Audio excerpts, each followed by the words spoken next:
장 1절입니다.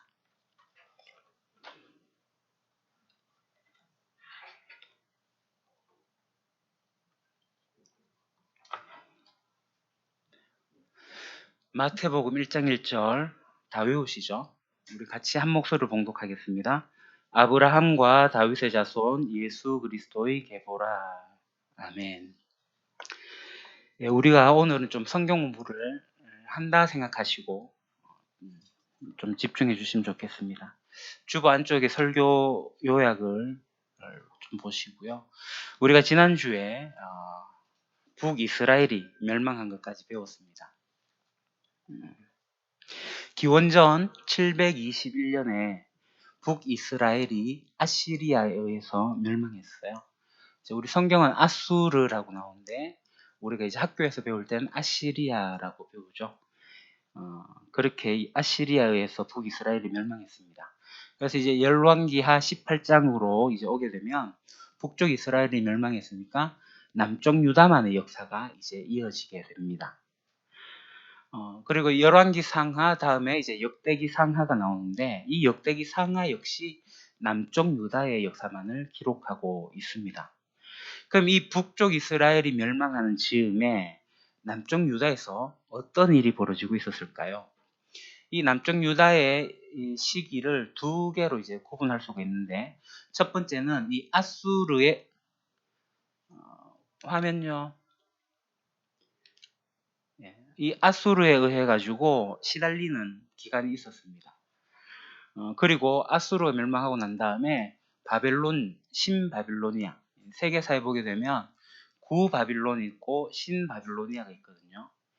우리가 세계사 시간에 배우는 함무라비 법전, 최초의 성문 법전은 구바빌론의 왕이고 신바빌론이 됩니다. 조선도 우리나라에 고조선 있고 신조선인데 신조선은 그냥 조선이라고 하듯이 이렇게 같은 이름으로 다르게 있습니다. 여튼 이 신바빌로니아가 아시리아를 이제 점령했고 남쪽 유다까지 이제 오면서 남쪽 유다를 멸망을 시키죠. 그래서 이 당시에 이 세계사는 이 아시리아 제국과 이 바빌론, 신바빌로니아의 패권 싸움이 일어났던 그러한 시기가 바로 북쪽 이스라엘이 멸망하고 난 다음입니다. 그러니까 엄청났던 제국이 바로 이 아시리아 제국인데 이 바빌론에 의해 가지고 무너지게 되죠. 그래서 이 남쪽 유다의 역사는 이 두 나라의 역사와 관계가 되어집니다. 그러니까 북쪽 이스라엘이 아시리아에 의해서 멸망하고 나서 남쪽 유다가 이 아시리아에게 시달려요. 그때 시달렸을 때의 왕이 누구냐면 바로 이 히스기야, 므낫세, 아몬이라는 왕입니다. 이 북이스라엘이 끝난 지점에서 이렇게 남쪽으로 쭉 내려와 보면 우리가 잘 아는 유명한 왕이 있으니 그 왕의 이름이 바로 히스기야입니다. 그러니까 북이스라엘 끝날 때 남쪽 왕이 누구다? 히스기야다. 이렇게 간단하게 생각하시면 됩니다. 그 히스기야가 생명 연장 15년을 하게 되죠. 그래서 우리가 히스기야를 더 많이 아는데 그보다 더 중요한 것은 히스기야가 성전을 청결하게 하는 종교개혁을 일으킨 왕으로서 유명합니다. 이때 활동했던 선지자가 누구냐면 잘 보이시는지 모르겠습니다만 이사야와 미가 선지자입니다. 그럼 이 이사야와 미가 선지자가 무슨 말을 할 것 같아요? 망한다입니다. 누가 망한다고 할까요? 아시리아가 망한다라는 겁니다. 지금 아시리아가 승승장구해가지고 북쪽도 멸망시키고 남쪽도 지금 괴롭히고 있는데 아시리아가 망한다라는 것을 예언합니다. 요나 선지자가 그 앞서서 아수르 망한다라고 선포했죠. 아수르의 중심인 니느웨 가가지고 너 그러다 망한다. 근데 그들이 회개했어요. 시간이 지나서 다시 망한다. 그러다가 망한다. 그러니까 이 아시리아에게 시달리던 남쪽 유다가 이 괴롭히던 아시리아가 망한다니까 유다도 좋잖아요. 근데 이 선지자도 외치는 거 그러다 너네도 망한다. 왜요? 신바빌론에 의해서 망한다라고 하는 거예요. 그럼 신바빌로니아는 끝까지 가나요? 망하지 않고? 아니죠. 신바빌로니아도 망한다. 이 선지자들 외치는 것이 계속 그러다가 망한다, 망한다예요. 그러면 이 예언자들이 예언하는 그 예언의 말씀은 누구의 말씀이에요? 바로 이스라엘 하나님의 말씀입니다. 그러니 이 세상 나라 다 망하고 하나님 나라가 영원히 있을 거다라는 것을 이야기하는 겁니다. 그래서 하나님이 왕으로서 도래할 그날이 온다라는 겁니다. 그래서 이사야서를 우리가 지난번에 읽어보셨는데 이사야가 이야기하는 게 뭐죠? 때가 된다, 때가 된다. 그 날이 오면, 마지막 날이 오면 이러면서 서서히 그 마지막에 대해서, 그 날에 대해서 계속 이야기하고 있는 것을 우리가 이사야서를 통해서 볼 수가 있었습니다. 그 이사야서를 읽어보시면 그런 말씀이 나와요. 자, 그 다음 아시리아에게 당하는 시기가 이제 지나가고 나면 이제 신바빌로니아에 의해 가지고 당하는 시간을 보내게 됩니다. 이때 왕은 요시야, 여호아하스, 여호야김, 여호야긴, 시드기야 왕입니다. 그러니까 요시야 왕은 우리가 잘 알고 있죠. 이전에도 이와 같은 왕이 없었고 이후에도 이와 같은 왕이 없었다라는 정말 하나님의 칭찬을 받은 왕이 바로 요시야 왕이에요. 이 요시야 왕이 이제 22장에서 25장까지의 그 내용이 나오고 있습니다. 그러면서 이제 남쪽 유다가 멸망해 나가요. 신바빌로니아가 이제 정복 정책으로 인해 갖고 남유다까지 함락시키는 그 내용이죠. 그래서 선지자 예언대로 정말 아시리아가 망한 직후에 그런 일이 일어나게 됩니다. 그러니까 이 유다 전체의 주변의 상황들이 완전히 전쟁터였다라고 해도 과언은 아니죠. 그래서 이 아시리아를 무너뜨리고 올라오고 있는 이 신바빌로니아, 이 세력이 강하다 보니까 애굽에서도 이집트에서 가만히 있을 수가 없는 거예요. 그래서 이 나부폴라살이 올라오고 있을 때 이것을 저지해야 되겠다 하고 이제 이집트의 바로노고라는 왕이 즉 갈그미스까지 올라가서 전투를 하게 돼요. 그래서 이 유다 땅을 지나가게 됩니다. 그 유다 땅을 지나가니까 그때 당시에 요시야 왕인데 그 못하게 하려고 이제 전쟁을 막는 거죠. 그래서 머깃도라는 곳에 가가지고 전쟁을 이제 바로노고와 하게 돼요. 그 자리에서 요시야 왕이 죽게 됩니다. 그리고 바로노고는 갈그미스에 올라가서 승패가 나지 않는 무승부로 이제 돌아오게 되는 일들이 있게 됩니다. 그러면서 이제 세계 열강들 속에서 유다가 어떻게 살아남아야 할 것인가 고민인 그 시점은 다음 주에 제가 좀 더 자세하게 설명을 드리도록 하겠습니다. 이제 이때 활동했던 선지자가 누구냐면 바로 예레미야를 중심으로 해서 나훔, 스바냐, 하박국 선지자들입니다. 그럼 이 선지자들이 외쳤던 말은 뭘까요? 역시 동일합니다. 너고 그러다가 망한다. 그러지 마라. 심판하겠다. 나만 왕이다. 날 믿어라. 이게 하나님 말씀을 대언하고 있습니다. 그러다 망하지만 내가 회복하겠다. 내 백성이니까 구원하겠다라는 말씀이 이 선지서의 말씀이에요. 그러니까 앞서 이사야의 메시지와 별반 다르지 않습니다. 그래서 모든 예언서 내용이 이 국제 상황과 연결되어져서 나오고 있습니다. 그래서 우리가 예언서를 읽을 때 어렵다 생각하시는데 이 상황을 이해하고 어떤 시기에 이런 메시지들이 전해지고 있는지를 알면 예언서 읽기가 좀 더 편해집니다. 그때 그 하나님의 마음이 이 선지서를 통해서 나오거든요. 희망을 버리지 않고 이 유다와 하나님의 사람들과 대화하려는 하나님의 심정이 바로 그 예언서에 다 담겨져 있습니다. 예언서를 읽으면서 하나님의 마음이 얼마나 답답하셨을까?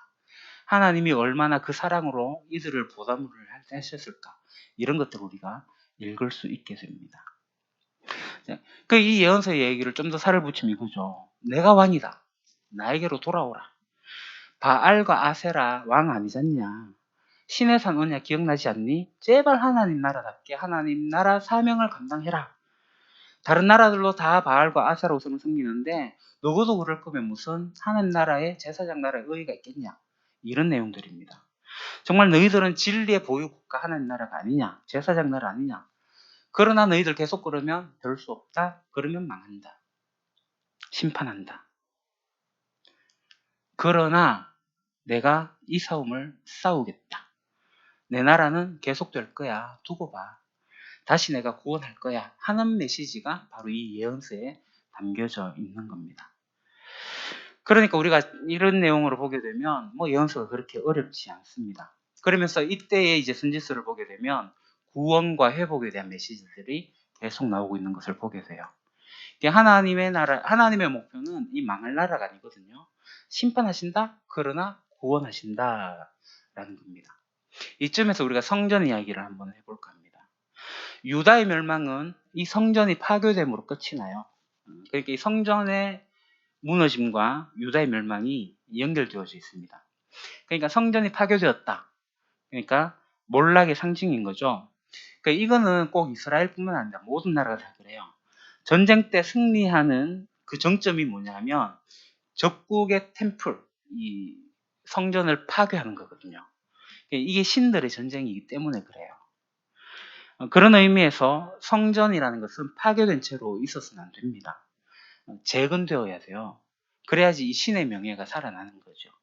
그러니까 이스라엘의 역사 속에서 이 성전의 의미는 매우 독특했습니다. 그러니까 여호와 하나님께서 출애굽기에 알려주신 것은 이 성막입니다. 우리가 다시 이제 출애굽기를 매일 성경으로 통해서 이제 읽게 되는데 성막에 대해서 여러분 잘 공부하시면 좋겠습니다. 이 성막은 하나님께서 우리와 함께 계시다라는 의미입니다. 하나님께서 함께 계시면서 하나님께서 통치하신다는 거예요. 이 성막은 하나님의 임재의 상징이었습니다. 그래서 하나님께서 통치를 하신다, 그 통치가 이루어진다는 말은 하나님께서 왕으로 계셔서 하나님께서 임재하신다라는 그런 의미인 거죠. 하나님은 사실 성막 안에 갇혀서 지낼 수 있는 분이 아닙니다. 그럼에도 불구하고 하나님이 내가 그 지성소 안에 들어가겠다. 내가 너희들 가운데 들어가겠다. 라고 하시는 거예요. 그게 성전인 거죠. 성막입니다. 이렇게 성막을 봉헌하는 날, 그 지성소에서 이렇게, 쉐키나, 이 영광이 떠오르게 되는 겁니다. 이 구름이 이렇게 떠올라요. 자, 이 이스라엘 가운데서 하나님 들어가셔서 임재하셔서 통치하신다라는 이 성막은 다윗 때에 와서 성전에 대한 꿈을 꾸게 되고 솔로몬에 의해 가지고 예루살렘 성전으로 완성이 되어집니다. 그런데 이 유다가 망하는 시점에 이 성전이 완전히 무너져요. 하나님의 백성들로서 이 하나님의 통치를 거부했기 때문에 그렇습니다. 더 이상 하나님이 그들 가운데 왕으로 계시기가 어렵다라는 의미입니다. 비참하게 무너져 내린 이 폐허 조각에서 유다인들은 어떤 생각을 했을까요? 이 성전의 무너짐은 그 다음을 위한 포석이 될 수가 있습니다. 자, 남유다 멸망으로 예루살렘 성전이 파괴됐다. 그 다음은 그대로 두지 않는 거죠. 재건하는 거예요. 재건. 그래서 솔로몬 성전이 다 무너지고 난 다음에 포로로 갔던 것들이 다시 와서 성전을 재건합니다. 그래서 두 번째 성전이 지어지는데 그 성전은 스룹바벨 성전이라고 합니다. 제2성전. 그러니까 재건을 하는 거예요. 그러니까 이 방향이 보이면 왕정 시대에서 포로 시대로 이어져 갈 수가 있어요. 그러니까 파괴에서 재건으로 이어질 수가 있습니다. 그러니까 이게 포석이 되어야지 이제 우리가 구약 성경을 잘 이해하고 마무리할 수가 있게 되는 거죠. 그러면서 이 포로 시대를 거치면서 이제 나오는 선지자들이 이제 다니엘, 에스겔, 에스더, 학개, 스가랴, 말라기 이런 내용들이 나오는데 그 포로 시대 상황에서 이들의 예언을 우리가 또 볼 수가 있게 됩니다. 그러면서 신약으로 넘어와서 예수님께서 예루살렘 성전을 청결하게 하셔요. 그리고 요한계시록에서 새 예루살렘 성이 나오게 됩니다. 이 새 예루살렘 성에는 성전이 있을까요? 없을까요? 성전이 없습니다. 왜요? 하나님이 직접 다스리기 때문에 예수님이 직접 성전이 되시기 때문에 그렇습니다. 그것이 이제 성막으로부터 새 예루살렘의 성전까지 이어지는 성경의 기본 맥입니다. 성경에 나타나는 모든 성전의 개념들을 이렇게 연결하면 성경이 통으로 또 보이기도 합니다. 그 가운데 현 시대의 성전은 어디죠? 이곳 유림 예배당이 성전이 아니고 우리가 성전입니다. 예수를 그리스도로 믿는 사람들의 공동체가 성전입니다.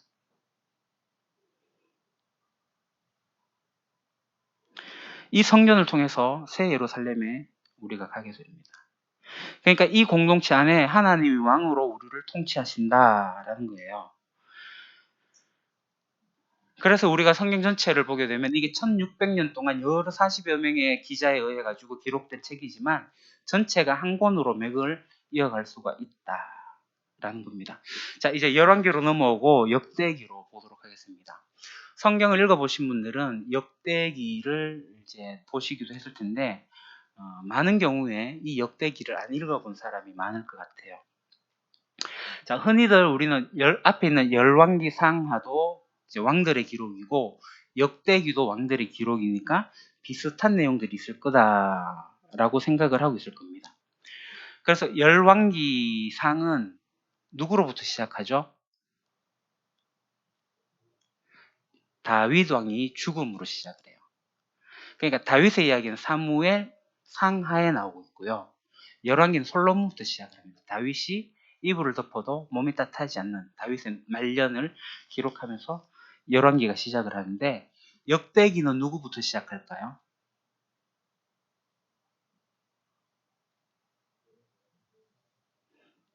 성경책 있으신 분은 역대기 1장 1절 펴보십시오.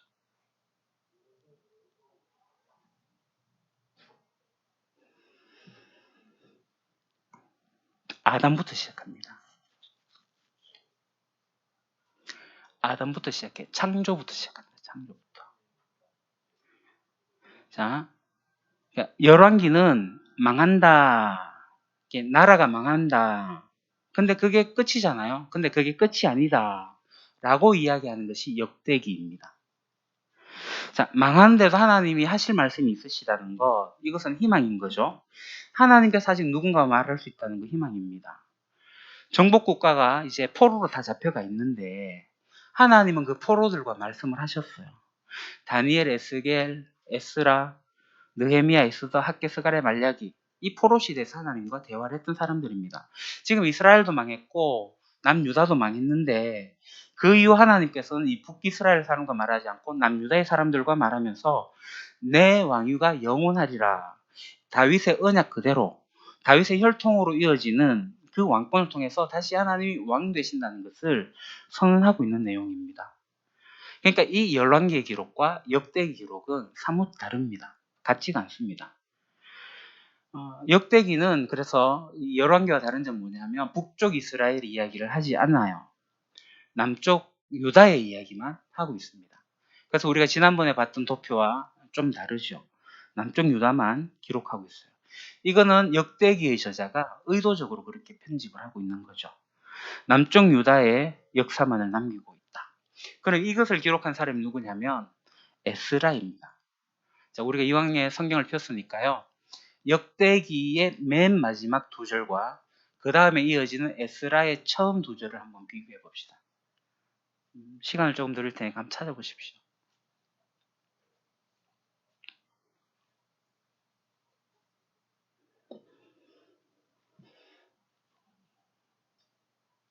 역대기의 마지막 두 절, 에스라의 처음 두 절.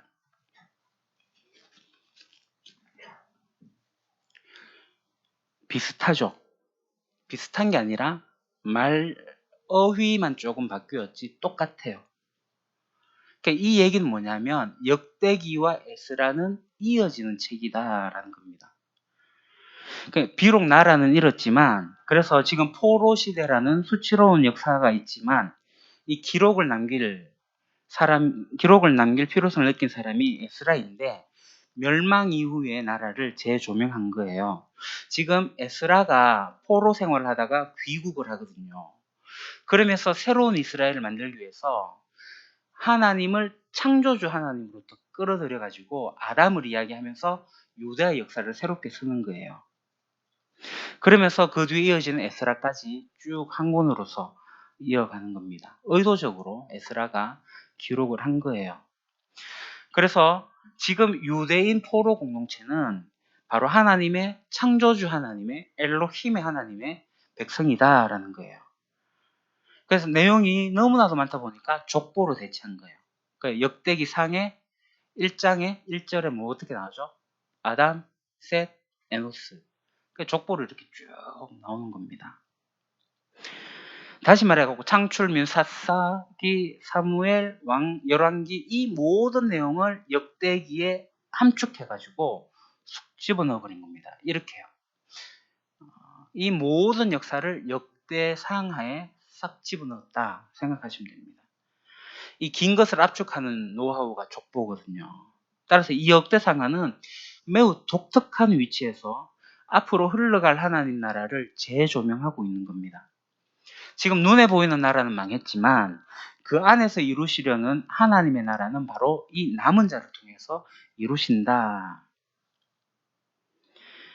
하나님께서 이 남은 자를 통해 가지고 계속하여 이루신다는 거예요. 이 남은 자는 포로로 잡혀갔던 유다 지파의 후손들입니다.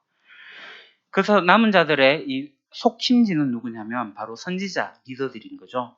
그 포로로 잡혀갔어도 뭘 하고 있느냐면 성경 공부하고 있는 에스라 같은 사람입니다. 율법 연구하고 있는 에스라입니다. 그곳에서도 성경을 읽고 배우고 공부했던 사람들로 인해 가지고 이어져 가고 있다는 거예요. 에스라입니다. 포로로 잡혀갔어요. 모세에게 주셨던 율법을 연구했고요. 율법대로 살아보려고 가르쳤고요. 그렇게 거기에서 성경 공부를 한 거예요. 다시 시작을 하는 겁니다. 에스라가. 그래서 이 이스라엘의 역사는 데라느, 역대기와 에스라서와 느헤미야를 보시게 되면 온전한 이스라엘의 역사가 된다고 해도 됩니다. 예. 그 에스라가 그럼 누구냐? 에스라는 포로로 끌려간 사람이 아니에요. 태어나 보니까 바빌로니아였습니다. 남유다가 포로로 이렇게 끌려가는 시점이 기원전 605년경입니다. 그리고 이 에스라가 귀국했던 그 시점이 기원전 458년입니다. 그러니까 잡혀가기 시작한 후부터 에스라가 귀국할 때까지 150년 정도가 시간이 있으니까 에스라는 바빌론에 태어난 사람이 맞는 거죠. 에스라가 거기에서 모세를 공부했다는 거예요. 모세오경 성경을 공부했다는 겁니다. 그래서 우리는 율법에 능한 학사 에스라, 또 에스라를 제사장이라고 하는 거예요. 이 이방 땅에서, 남의 땅에서 레위 역할을 했던 사람이 이 에스라입니다. 하나님 나라가 비록 지금 외적으로는 바빌론에 의해서 무너져 있지만 이후에 페르시아까지도 넘어갔지만 이 남은 자들을 통해 가지고 하나님의 신앙을 회복한, 하나님 나라를 회복한 이들이 있었다는 사실입니다. 모세오경을 필사하는 그들이 있었어요. 아람어를 통역하고 성경을 해석하고 유대 역사를 공부하는 이런저런 사역들이 있었다는 거예요. 학자 그룹이라고 할 수 있겠죠. 그래서 우리가 성경을 대할 때 잘 모르지만 다니엘, 에스겔, 에스라, 느헤미야, 에스더, 학개, 스가랴, 말라기 이런 책들의 주인공들이 바로 그렇게 성경 공부를 했던 사람들입니다. 그런 삶을 산 사람들이에요. 그러니까 이제 포로 시대를 나중에 얘기하겠지만 이 역대상하의 포로 시대가 붙어 있다라고 생각하시면 되겠습니다. 그래야 이제 역대상 앞에 나오는 우리가 1장을 펴봤는데 그 족보들, 그 뒤로 나오는 것들이 이제 바벨론에서 예루살렘으로 돌아온 사람들의 명단, 그리고 다윗 왕으로 향해서 흐르는 왕의 이야기, 이후에 솔로몬을 쫓아서 르호보암, 아비야, 아사, 시드기야로 이어지는 남유다의 역사를 다시 한번 열왕기에서 하듯이 반복하면서 우리가 복습하며 읽을 수 있게 됩니다. 자, 열왕기 상하는 북쪽 이스라엘에게 초점 맞춰져 있는데 역대기에서는 남쪽 유다의 왕사만 쭉 이어지고 있습니다. 그래서 역대 상하의 구조는 이렇게 돼요. 1에서 9장은 다윗까지의 기록이고요. 그 다음에 29장까지는 다윗이 통치하는 거, 역대하로 들어오면 솔로몬의 통치가 이어지다가 그 후에 왕들 이야기가 쭉 이어져 오고 있습니다. 그럼 이 역대상하를 좀 우리가 자세히 볼 필요가 있죠. 그러니까 역대상하를 잘 안 읽어서 제가 좀 설명을 더 붙이는 겁니다. 그러니까 이제 역대상은 족보가 아담으로부터 시작하고 있다는 거 이제 다 아실 거고요. 창조로 시작된 세계사에 이 창조로 쓰여진 전체 세계사에 이스라엘 역사를 갖다 붙이는 거예요. 그러니까 가장 짧은 역사, 족보 용법을 사용할 수밖에 없던 거죠. 그래서 이 족보의 1차적인 목적지가 어디냐면 누구일까요? 다윗입니다. 다윗. 다윗 왕국이 가리키는 계보의 방향이 그럼 어디일까요? 예수 그리스도입니다. 자, 유다 왕국으로 오실 왕, 예수님을 정조준하고 있는 책이 바로 역대기 상하입니다. 예수님 시대로 흘러가는 이 구약의 주인공, 포로들이었죠. 400년 친구약의 중간사라고 이야기하는데 그들이 주인공이었어요. 역대 상하 이후로 등장하는 포로 시대의 백성들이 예루살렘에 귀환해가지고 대를 이어서 살다 보니까 이제 어느덧 시간은 흘러서 신약의 무대로 가게 돼요. 그 역대상의 중심 인물이 다윗이다라고 했습니다. 왜 다윗이어야 되죠? 왜 에스라는 다윗을 주인공으로 기록을 했을까요? 그 왕의 모델이기 때문입니다. 하나님이 왕으로 다스리는데 그것을 모델로 보여주는 왕이 있었으니 그게 인간왕 다윗이었던 거예요. 언약계 승자라는 이 신정국가 이스라엘의 의의를 알고 있는 왕 다윗이었습니다. 그래서 이스라엘 왕사의 모든 모델은 다윗으로 와야 돼요. 여로보암으로 가도 안 되고 아합으로 가도 안 돼요. 다윗 왕에 와야 됩니다. 그 왕이 신약에 나타나게 될 거거든요. 그래서 역대상하가 신약을 향해서 정조준하고 있다라는 겁니다. 그러면서 이제 성전에서 시중 두고 있는 레위인들의 활동 조직, 제사 제도에 초점을 맞추어요. 하나님 나라의 중심은 어디냐면 바로 성전이기 때문입니다. 그래서 이 역대상에서는 대리통치자 다윗이 성전 문화를 확립했다라는 사실을 재조명하고 있다는 것을 여러분들이 역대기를 읽으면서 아실 수가 있게 됩니다. 그래서 읽었던 본문, 오늘 본문이 뭐죠? 마태복음 1장 1절. 아브라함과 다윗의 자손 예수 그리스도의 계보라. 이렇게 역대상은 다윗을 통해서 신약의 예수님에게로 흘러가는 이게 족보책이라고 할 수가 있습니다. 이제 다윗 왕의 이후가 이제 역대하죠. 이제 솔로몬이 죽고 나서 이제 나라가 갈려집니다. 이제 그 다음이 관건이에요. 여로보암 쪽이 아니라 르호보암이에요. 르호보암을 타고 오르는 다윗의 왕의 이야기가 그 왕사가 나오고 있어요. 이 네 가지로 이제 시대를 구분할 수가 있는데 첫 번째 시기가 남북 분열 시기, 그 다음이 남북 동맹 시기와 선한 왕들의 시기, 그 다음 아시리아에게 시달리는 시기, 그리고 바빌로니아에게 망하는 시기, 이렇게 네 개의 시기로 구분할 수가 있어요. 첫 번째, 솔로몬 이후의 남북 분열 시기입니다. 우리가 열왕기에서 공부했듯이 똑같아요. 거의 비슷합니다. 분열이 되어져요. 근데 이제 분열되어졌는데 여로보암이 이야기를 하지 않아요. 남유다는 초대왕 르호보암으로 이야기를 하고 그 다음에 아비야, 아사까지 긴장하면서 지나갑니다. 여기 이제 아사왕은 남유다에서 처음으로 선한 왕이라고 칭찬을 받아요. 북쪽은 19명의 왕이 있었지만 선한 왕이 하나도 없어. 다 악한 왕이었는데 남유다에는 선한 왕들이 나오기 시작해요. 그 다음 두 번째 시기가 남북 동맹 시기와 선한 왕들의 시기입니다. 이제 우리가 지난번 열왕기에서 공부했다시피 남쪽과 북쪽이 결혼으로 인해서 동맹을 맺게 돼요. 그 남북이 화해를 하죠. 그런데 문제는 이 화해의 축에 누가 있었냐면 바알과 아세라가 있었다는 거죠. 그게 이제 북쪽 아합 왕 때입니다. 열왕기에서 했던 이야기예요. 그러니까 아합 왕과 남쪽 유다의 여호사밧이 정략 결혼의 이제 사돈이 되는 겁니다. 그래서 아합의 딸 아달랴가 신부고 여호사밧의 아들 여보람이 신랑이 됩니다. 그래서 이 남북의 평화 시대가 오게 되는 거예요. 문제는 이 왕후가 된 아달랴의 모반이죠. 쿠데타입니다. 기억나시죠? 아시아가 죽게 되자 다윗의 시족을 싹 말렸던 아달랴가 여왕으로 등극을 합니다. 다윗의 혈통을 끊어버리려고 했었죠. 근데 이제 아달랴가 제거되고 요아스가 어떻게 왕이 되는지가 이제 역대기에 자세하게 기록이 되어 있어요. 그때 이제 여호야다라는 대제사장의 활약이 눈에 두드러지게 나옵니다. 그래서 이 역대기에서 이 에스라의 기록으로 남아져 있는 겁니다. 그리고 이제 요아스가 극적으로 살아남았는데 종교개혁을 일으키게 돼요. 그래서 그 뒤로 요아스 이후로 비교적 하나님을 잘 섬기는 왕들의 이야기가 쭉 나오게 됩니다. 확실히 북이스라엘하고 달라요. 우시야, 요담, 아하스, 히스기야로 이루어지고요. 아합의 가문과 이제 폭풍이 지나가고 이제 하나님의 사람들이 득세하게 된 거죠. 이제 세 번째 시기가 바로 이 아수르에게 시달리는 시기예요. 그때 이제 왕들이 이제 히스기야, 므낫세, 아몬에 이르기까지 이제 아시리아에 시달리는 거예요. 북쪽 이스라엘을 지금 정복한 아시리아가 남유다를 넘보는 그러한 시기입니다. 그런데 이 아시리아도 결국 망한다. 신바빌로니아에게 망한다. 그때 활동했던 선지자가 이사야, 미가입니다. 그러니까 지금 했던 이야기를 또 해요. 왜요? 들어서 좀 기억하시라고 하는 겁니다. 반복해야 돼요. 여러분 잘 기억하시면 좋겠어요. 이 이야기를 아셔야지 성경을 읽어도 이게 무슨 메시지인가를 의미를 알 수가 있는 거예요. 그 마지막 시기가 바빌론에 의해서 망하는 시기예요. 이제 왕은 그죠? 요시야, 요아스, 요야김, 요야긴, 시드기야. 신바빌론에서 당하다가 결국 멸망하게 되죠. 이러는 와중에 이제 이집트가 득세하게 되고요. 이제 바빌론과 전쟁을 하게 됩니다.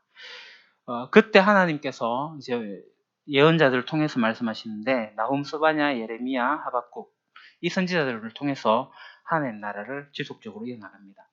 이 네 번째 시기가 이제 신바빌론에 망하는 시기인데요. 여기에 대해서는 아주 자세하게 다음 주에 말씀을 드리도록 하겠습니다. 기도하겠습니다. 하나님, 이스라엘의 역사를 통하여서 온 세계사의 역사를 하나님께서 다스리고 이끌어 가신다는 것을 우리가 성경을 통해서 배웁니다. 하나님의 나라가 남은 자들을 통하여서 지속되고 있음을, 다윗 왕을 통하여서 예수 그리스도에게 이어지고 있음을, 심판하시나 구원하신다는 하나님의 그 말씀을 우리가 성경을 통해서 알기를 소망합니다. 우리가 성경 말씀을 읽으면서 하나님의 말씀에 귀를 기울이고 앞으로 하나님께서 이 세상을 어떻게 이끌어 가실지 이제 초점을 맞추며 하나님 나라 백성으로 살아가는 저희들 되게 하옵소서.